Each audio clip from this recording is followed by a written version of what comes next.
साथियों नमस्कार। साथियों स्वागत है आपका आपके अपने channel Omvir Singh gardening and farming में। साथियों आज हम बात करेंगे इस पौधे की जो आप देख रहे हैं ना, बड़े बड़े बेल लगे हुए इस पे, और एक बहुत ही महत्वपूर्ण पेड़ है ये, इसे कहते हैं बेलपत्र। आज हम बेलपत्र के बारे में बात करेंगे। पहले बात करते हैं इसको लगाने के फायदे क्या है। तो बेलपत्र को संस्कृत में बिल्व पत्र कहा जाता है। बेलपत्र जो है काफ़ी पवित्र पेड़ माना जाता है और इसे देवी देवताओं को चढ़ाया जाता है। बिल्व शब्द का अर्थ है बेल का पेड़ और पत्र का अर्थ होता है पत्ता। अंग्रेजी में अगर इसे देखें तो इसे कहते हैं एगल मार्मोलेस या वुड एप्पल कहा जाता है। इसको वुड एप्पल भी कहते हैं। इसका फल बड़ा कठोर और फल का स्वाद हल्का तीखा होता है। पुराणों वेदों के अनुसार बेलपत्र का धार्मिक, औषधीय और सांस्कृतिक महत्व है। हिंदू धर्म में बेलपत्र को दिव्य वृक्ष माना जाता है जिसे भगवान शिव पर चढ़ाया जाता है। बेलपत्र का एक त्रिकोणों वाला पत्ता भगवान शिव, ब्रह्मा और महेश 3 आँखों को दर्शाता है। ये 3 आँखें या शक्तियाँ ये निर्णय लेने, कार्य करने तथा ज्ञान से जुड़ी होती हैं। बेलपत्र जो है जैन धर्म में भी शुभ माना जाता है कि 23वें तीर्थंकर पार्श्ववंत ने बेलपत्र वृक्ष के नीचे निर्वाण प्राप्त किया था।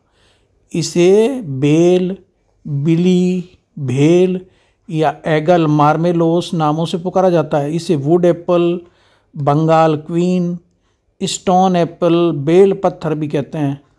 पुराणों के अनुसार शिवलिंग पर अर्पित करने से सभी मनोकामनाएं पूरी हो जाती हैं। बेल पत्र vitamin A, C, calcium, potassium, riboflavin, fibre, vitamin B6, B12, B1 ये सब भरपूर मात्रा में होते हैं इसके फलों के, पौधों के, जड़ों के अंदर।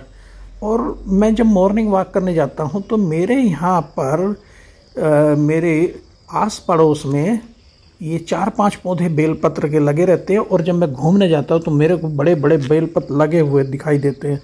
तो मैंने सोचा क्यों ना इस बेलपत्र पे की आपको जानकारी दी जाए और इसके महत्व और इसको कैसे लगाया जाए इस बारे में बात की जाए। तो आयुर्वेद के अनुसार, आयुर्वेद में बहुत महत्व है इसका। आयुर्वेद के अनुसार वात, पित्त, कफ जैसे विकारों को दूर करता है। इसका रोज सेवन करने से उच्च रक्तचाप, हृदय की समस्याओं, कोलेस्ट्रॉल नियंत्रित करने में इससे मदद मिलती है। इसकी छाल, जड़, फल, पत्ते सभी औषधीय गुणों से भरपूर होते हैं। मसूड़ों में खून आना, अस्थमा, पीलिया, पेचिस, एनीमिया जैसी बीमारियों में बहुत फायदेमंद है। हैजा, डायरिया में भी प्रयोग किया जाता है। इसमें एंटी फंगल और एंटी वायरल गुण होते हैं। दिल की बीमारियों से बचाता है। इसका पाउडर, अर्क, जूस, मुरब्बा और पत्ते बहुत फायदेमंद है। कब्ज दूर करता है, ब्लड शुगर को नियंत्रित करता है, बाल झड़ने से रोकता है, रूखे बालों को मुलायम बनाता है, बवासीर, गैस्ट्रिक अल्सर में भी मददगार है। विटामिन सी की कमी से होने वाला ना स्कर्वी रोग जो होता है उसमें भी फायदेमंद है। सूजन को दूर करता है। वास्तु के अनुसार नकारात्मक ऊर्जा को दूर करके सकारात्मक ऊर्जा लाता है। स्वास्थ्य और समृद्धि प्रदान करता है। बेल के फल के जो बीज होते हैं इसे आसानी से उनसे उगाया जा सकता है। बस गुद्दे से अलग कर लीजिए, सुखा लीजिए और मिट्टी में बो दीजिए, पानी दे दीजिए और पत्तियों वगैरह की मल्चिंग कर दीजिए, नमी बनी रहे जिससे, और 10-12 दिन में इससे अंकुर निकलने शुरू हो जाते हैं। तो आप इसको गमले में, ज़मीन में, जहाँ चाहें उगा सकते हैं। गर्म वातावरण इसे पसंद है, सीधी धूप इसे बहुत पसंद है और 2 डिग्री से लेकर 45 डिग्री तापक्रम पर यह चल जाता है। इसे कम पानी चाहिए, बहुत ज़्यादा पानी की ज़रूरत नहीं है। और अच्छे फल लेने के लिए, अच्छी ग्रोथ के लिए नियमित पानी दें। मानसून में ज़रूरत नहीं होती, सर्दियों में भी सप्ताह में 2 बार पानी दे, गर्मियों में ज़्यादा ज़रूरत पड़ती है इस पानी की। रेतीली पथरीली मिट्टी से पसंद है, लेकिन ये सभी प्रकार की मिट्टियों में हो जाता है। खास करके दोमट मिट्टी में अच्छा बढ़ता है, जिसकी पीएच 5 से लेकर 8 पीएच जिस ज़मीन की होगी वहाँ ये चल जाता है। ये कीट सुरक्षा के लिए इसमें बहुत ज़्यादा कीट रोग नहीं लगते हैं, लेकिन अगर लग जाए कोई कीट तो नीम ऑयल इस्तेमाल कर लीजिए। इसकी जो डेड हेड्स हैं, क्षतिग्रस्त टहनियाँ हैं, संक्रमित पौधों की प्रूनिंग कटाई छटाई करते रहिए, बड़ा अच्छा चलता है। फिर ये शिवलिंग पर उन पत्तों को नहीं चढ़ाना चाहिए जिन पर धारियाँ या चक्र वज्र बने होते हैं, उसकी ये मान्यता है कि वो खंडित माना जाता है। और धारियाँ चक्र बने अगर पूजा में इनका इस्तेमाल नहीं करने की मान्यता है, ये खंडित माने जाते हैं। जैसे मैंने बताया, पत्ते कटे फटे नहीं होने चाहिए। गर्मियों में तो बेलपत्र रोजाना खाना चाहिए, इससे प्रतिरोधक क्षमता बढ़ती है और हृदय स्वास्थ्य में सुधार होता है। गैस, एसिडिटी, अपच में पेट की समस्याओं में ये मदद करता है, उनसे लड़ने की शक्ति प्रदान करता है, ब्लड शुगर को नियंत्रित करता है, शरीर में ठंडक प्रदान करता है। जिस घर में बेलपत्र लगा होता है उस घर में शिव जी की विशेष कृपा मानी जाती है। साथ ही वहाँ साक्षात लक्ष्मी जी का वास माना जाता है। लेकिन चतुर्थी, अष्टमी, नवमी, चतुर्दशी और अमावस्या और सोमवार के दिन बेलपत्र को नहीं तोड़ना चाहिए। शिवलिंग पर 3 से लेकर 11 बेलपत्र चढ़ाना शुभ माना जाता है। पत्तियों को हमेशा उल्टा चढ़ाया जाता है, चिकना भाग स्पर्श करना चाहिए। बेलपत्र के पेड़ पर नियमित जल चढ़ाने से पितरों को तृप्ति मिलती है, पितृ दोष से मुक्ति मिलती है। यह अपने आसपास वातावरण शुद्ध करता है, वो पवित्र बनाता है। बेलपत्र पर चंदन से राम लिखकर चढ़ाया जाता है। और बेलपत्र 4 प्रकार के होते हैं। एक होता है अखंड बिल्व पत्र, 3 पत्तियों वाले बेलपत्र, 6 से 21 पत्तियों वाले बेलपत्र और श्वेत बेलपत्र।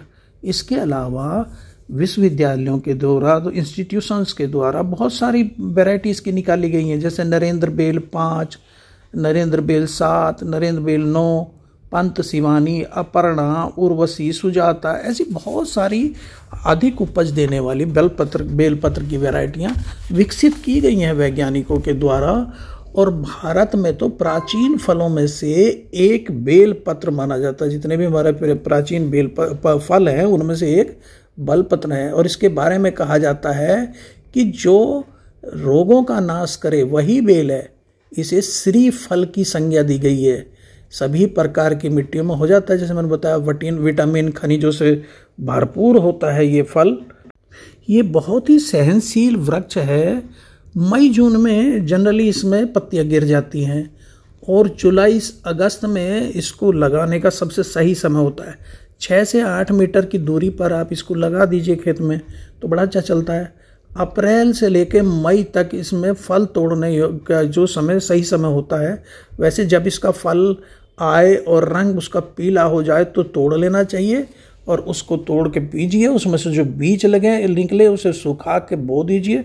ये बहुत ही शुभ पवित्र पौधा माना जाता है, दिव्य पौधा माना जाता है इसका जो पेड़ है। और शिवजी को बहुत प्रिय है। कहा जाता है जब समुद्र मंथन हुआ था तो उनका गला जल गया था जहर पीने की वजह से महादेव जी का, तो उनको बेलपत्र का रस दिया गया था, उससे आराम मिला गया था।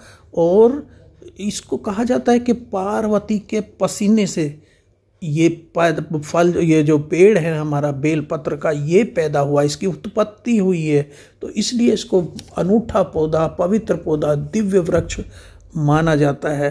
तो ये बहुत ही ठंडे तासीर वाला और गले को राहत देने वाला पौधा है। इसको गमले में घर में हम लगा सकते हैं। और बेलपत्र सभी देवी देवताओं पे पूजा में इस्तेमाल होता है। धार्मिक महत्व मैंने बताया। तो कैसा लगा मेरा वीडियो कमेंट करिएगा, लाइक करिएगा। नमस्कार दोस्तों।